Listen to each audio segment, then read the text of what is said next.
दोस्तों, हमने पिछले एपिसोड में आपसे वादा किया था कि हम इस एपिसोड में आपको बताएंगे कि हिंदू बंजारे सबसे पहले सिख कैसे बने। तो चलिए बिना समय गवाए आज के इस एपिसोड को हम शुरू करते हैं। सिख इतिहास गुरु नानक देव जी महाराज से शुरू होता है। वे एक महान शख्सियत वाले इंसान थे जिनका जन्म 29 नवंबर 1469 को एक हिंदू परिवार में हुआ था। वे कार्तिक पूर्णिमा में जन्मे थे, जिसके कारण सिख धर्म को मानने वाले लोग इस दिन को गुरु पर्व के रूप में मानते हैं। गुरु नानक देव जी महाराज सदा बचपन से ही ध्यान में लीन रहते थे। उनके पिता का नाम था मेहता कालू और माता का नाम था तृप्ता। गुरु नानक देव जी महाराज ने दूर दूर के लोगों को एक ईश्वर का संदेश दिया, जो कि हर रचना का मूल और सनातन सत्य का निर्माण करता है। उन्होंने सदा समानता, प्रेम, भलाई और सदाचार पर आधारित एक अद्वितीय आध्यात्मिक, सामाजिक और राजनीतिक पंच स्थापित किया, जो कि सिखिज्म का कारण बना। उन्होंने हिंदुओं द्वारा की जाने वाली मूर्ति पूजन को अस्वीकार किया। उनकी विचारधाराएं अलग थी। वे केवल एक ईश्वरतावादी में विश्वास करते थे।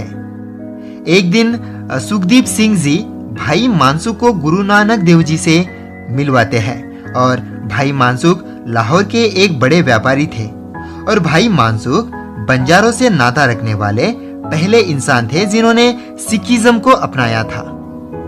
कहा जाता है कि भाई मानसुख गुरु नानक देव जी महाराज के सच्चाई के रास्ते से काफी प्रभावित थे, इसलिए उन्होंने गुरु नानक देव जी महाराज को अपना गुरु स्वीकार किया था।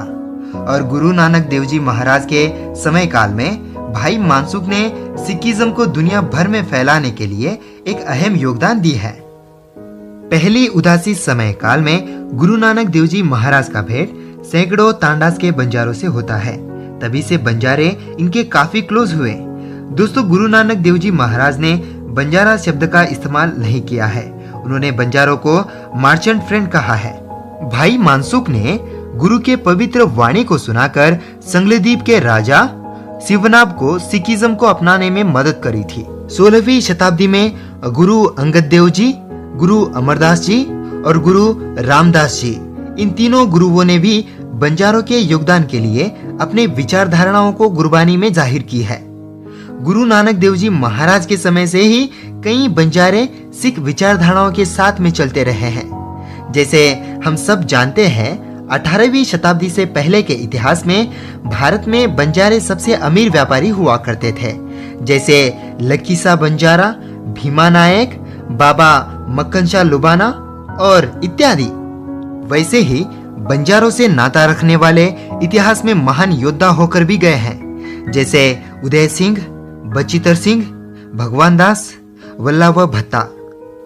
आने वाले समय में मैं बंजारों से रिलेटेड क्लैंस के बारे में आपके लिए वीडियोस लेकर आने वाला हूं। फिलहाल आज के एपिसोड में यही बताना था कि बंजारे सिख इतिहास से कैसे जुड़े हैं। तो फिलहाल आज के इस एपिसोड में इतना ही। अगर आपने हमारे चैनल को अब तक नहीं सब्सक्राइब किया हुआ है तो प्लीज जल्दी से सब्सक्राइब करने के साथ साथ बगल वाले